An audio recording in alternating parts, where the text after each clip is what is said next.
I had just zipped the last compartment of my duffel when my dad stepped into the hallway, mug in hand, steam curling into the space between us like it had something to say, something warm maybe, but his face was cold. Like the tea was for him and the silence was for me. "You know this is what makes sense," he said, voice steady, like he was delivering a weather report. I didn't respond. I just watched the condensation on the window behind him and thought about how much smaller the room had started to feel since Amaya got accepted. "You're making this harder than it has to be," he added, like I was supposed to agree with my own exile. My mother sat on the couch, peeling an orange with such focus you'd think her hands were too busy to clap me out the door, but then she chuckled and said, "Don't let the door hit you on the way out." Sorry, like it was a sitcom punchline. I tied the string on my hoodie tighter, pulled the strap of my bag over my shoulder, and looked at her one last time, the juice from the orange staining her fingers like the guilt never would. Before I go further, if you've ever felt like the extra chair at your own table, like you were always just there, but never really seen, go ahead and like this video and subscribe to the channel. Someone else out there needs to hear they're not the only one.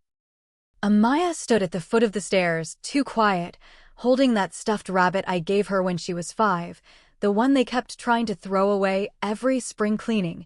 She didn't say anything either, but her eyes, wide and shaking, kept flicking between me and the door like she hadn't decided which one she was losing. I bent down to her level, touched her braid gently, whispered, "You're gonna be okay, little light," and hoped I hadn't just lied to her face. My mother didn't look up. The screen door groaned as I opened it, the kind of sound that always felt like the house exhaling, like it was relieved to be rid of me. Behind me, no one moved, no footsteps, no voices, just the shuffle of Amaya's socks on the stairs as she retreated. The wind hit my cheek sharp, early for October, and for a moment I stood there wondering if anyone would stop me, if maybe it was all a bluff, one last performance in the family circus, but no curtain call came. I took the long way to the bus station, through the woods behind Mrs. Ellis's property, where the ground was soft and the trees didn't ask questions. My chest felt too full and too empty all at once, like I'd swallowed every word I hadn't said. The leaves were turning a sharp red that reminded me of the lipstick my mother wore only for holidays and funerals. I wondered which one this goodbye counted as.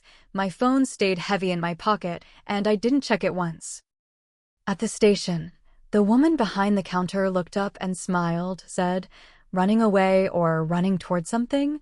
I blinked, then shrugged, the question hitting harder than I expected. She printed the ticket without asking for an answer, like maybe she knew already. On the bench, I watched my reflection in the vending machine glass. The way my face looked like my father's when it was tired, the way my eyes had started to look like my mother's when they stopped caring. When the bus pulled in, I was the only one boarding. The driver didn't ask questions either, just nodded as I climbed the steps, my bag thudding against my knee with each one. I took a window seat near the back, pressed my forehead against the cool glass, and closed my eyes. Behind my lids, I saw Amaya again, her hands clutching that rabbit, her lips trembling around words she never got to say. I swallowed something bitter. The city skyline didn't come into view for another 2 hours, and by then the clouds had rolled in thick, like someone had forgotten to turn the lights on. My phone buzzed once, then again, and again. I ignored it the first 20 times. By the 40th, I opened the screen and froze. 99 missed calls, all from the same number, home. The first voicemail was just breathing, fast and unsteady, like someone had run to the phone, maybe tripped, maybe changed their mind halfway through the message. Then my mom's voice broke in, tight and higher than usual. "Call us. Sorry, it's your sister." And then silence again, not the heavy kind, more like a space that had been ripped open. I let the message play twice before I dialed the number, the sound of her voice echoing in my chest like it was stuck there, unfinished. My uncle answered, not my dad, not my mom, just Uncle Dev's slow voice trying to stay even. "She's stable now, but she wasn't when they found her," and I could hear him walking, maybe pacing, maybe in a hallway too clean to feel real. I asked what happened, and he took too long to answer. "She took something, we don't know what yet." She just went quiet all of a sudden, and I pressed my thumb into my palm so hard I left a crescent moon.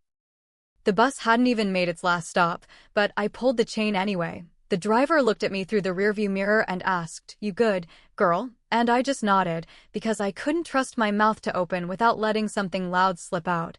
My bag thudded harder this time, hitting every step like it was punishing me for leaving, for not seeing it coming, for being 2 hours too far from her when she needed me.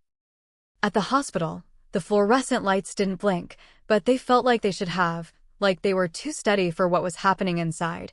I walked into the room without knocking, and there she was, Amaya, hair a tangled halo.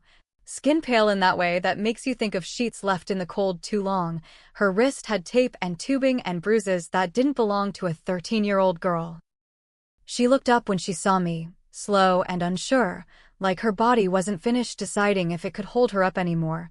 "Sorry," she said, like it hurt, like it was the only word she hadn't been scared to say all week. I sat down beside her, took her hand gently, and waited, not for explanations, just for the quiet between us to feel like home again, because it didn't, not yet. Dad came in last, face tight, eyes red like he'd been crying and didn't want anyone to know. "We didn't see it," he said, like that cleared anything, like absence could be a defense. Mom was behind him, her lips moving like she wanted to say something but hadn't chosen a lie yet. I looked at them both and said, "She didn't either," until it was too late, and the room went still like everyone remembered who said what on the porch. The doctor came in then, voice polite, almost soft, like she knew we weren't the kind of family that could take sharp words. "She needs rest, and probably therapy," she said, then added something about monitoring, schedules, routines, things Amaya hated. Things Mom used to brag about skipping. Dad just nodded. I didn't, because I knew what would happen the second I left again. She'd fold back into their shadows. That night, I sat in the chair by her bed, the plastic stiff against my back, the sounds of machines humming like lullabies that didn't care.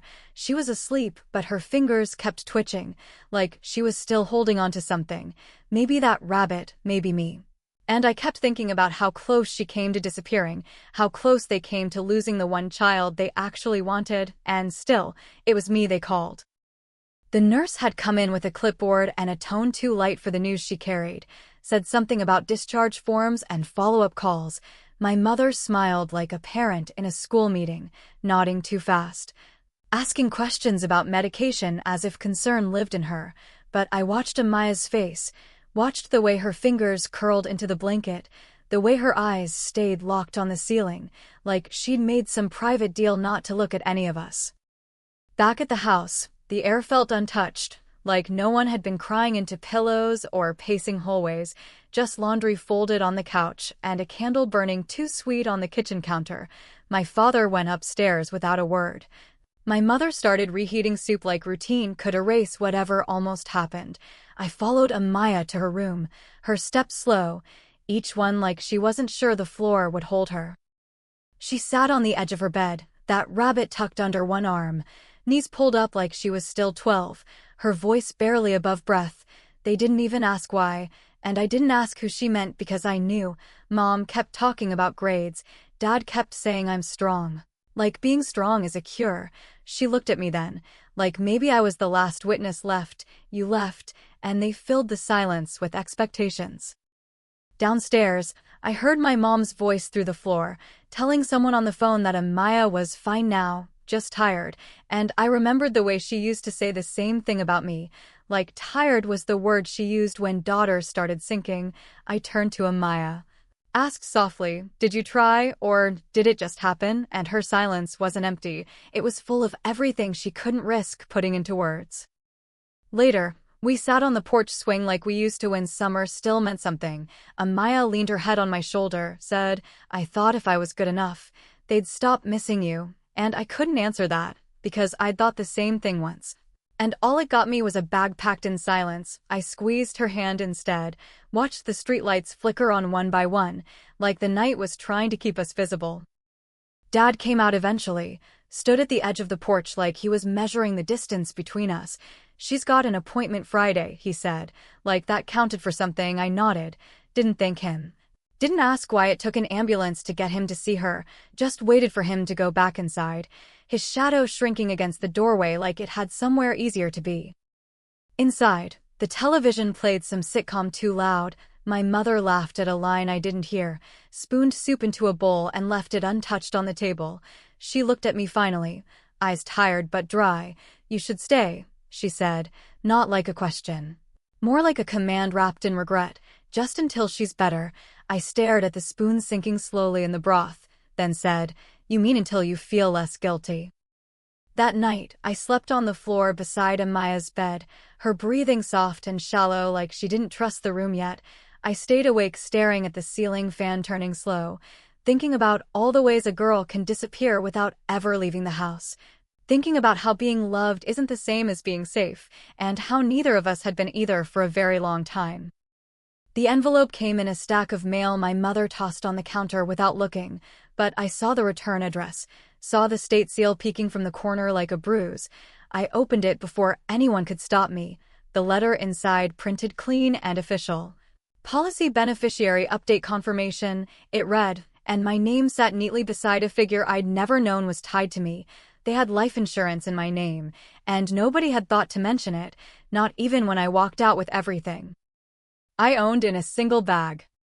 I folded the paper and put it in my back pocket. Didn't say a word at dinner while Amaya pushed noodles around her plate, and my parents talked about weather like it was enough to fill the cracks. Later that night, I searched the company online, called the helpline.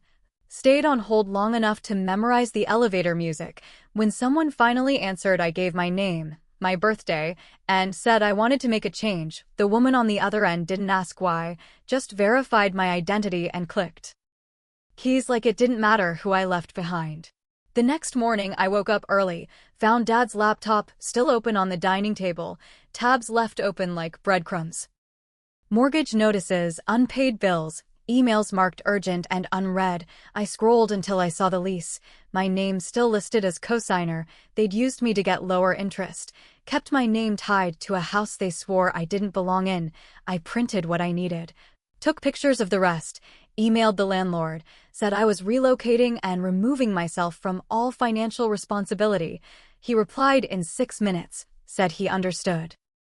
That same afternoon, I went through the junk drawer and found an old folder with tax slips and medical bills stuffed inside, dates scribbled in blue pen, charges I never saw, prescriptions I never took, forms with my signature printed in shaky handwriting that wasn't mine.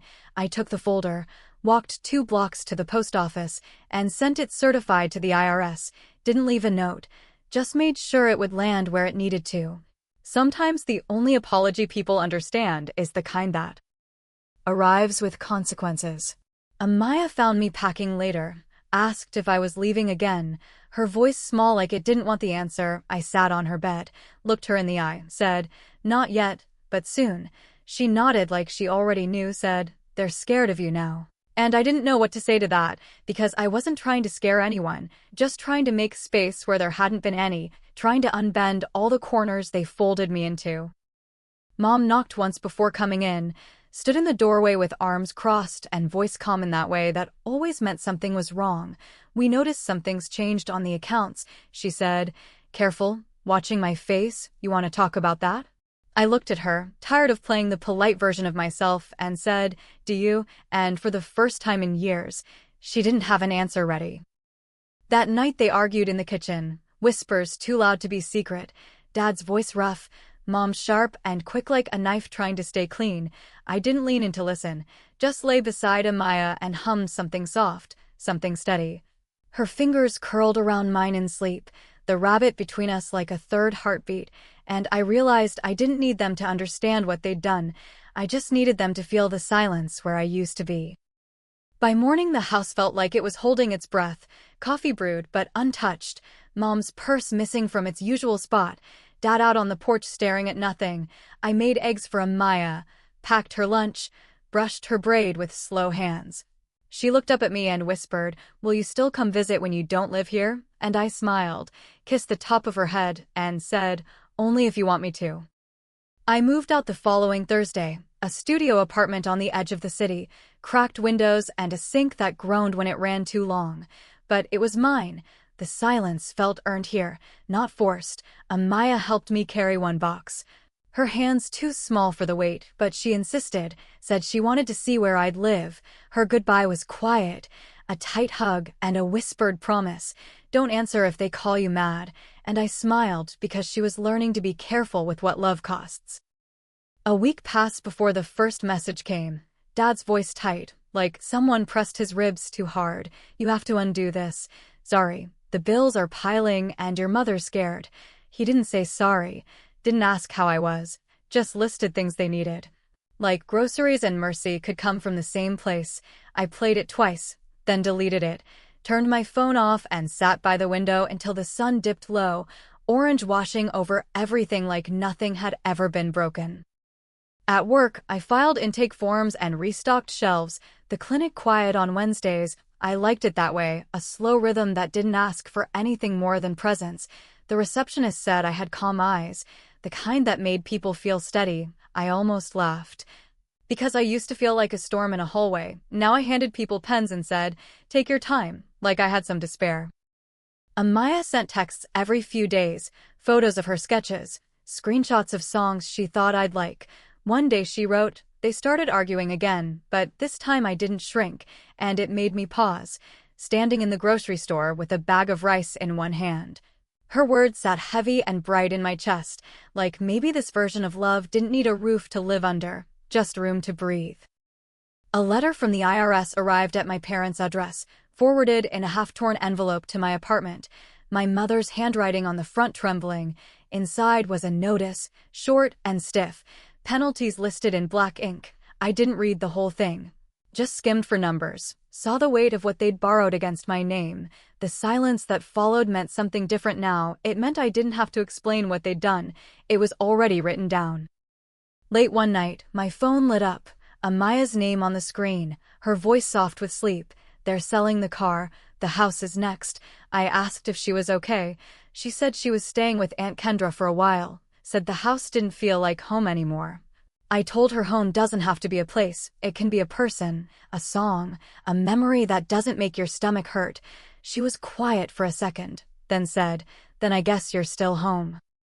I stood in the mirror the next morning, brushing my teeth, phone buzzing in the other room. I didn't rush to check it. When I did, I saw their number. 99 missed calls again, and a single voicemail. I pressed play, waited. Mom's voice cracked through the speaker. "We didn't know how much you were carrying. We didn't see it." She paused, then whispered, "Do you hate us now?" And I leaned against the counter, let the question hang in the room like smoke. I didn't call back, didn't delete it either, just let it sit there, quiet and waiting, because some apologies are too late but still needed. I made tea, sat by the window, watched a kid on a scooter skid across the sidewalk laughing. My phone buzzed again, but I let it ring, not out of anger, just peace this time. I didn't need anyone to hear my silence to believe I meant it.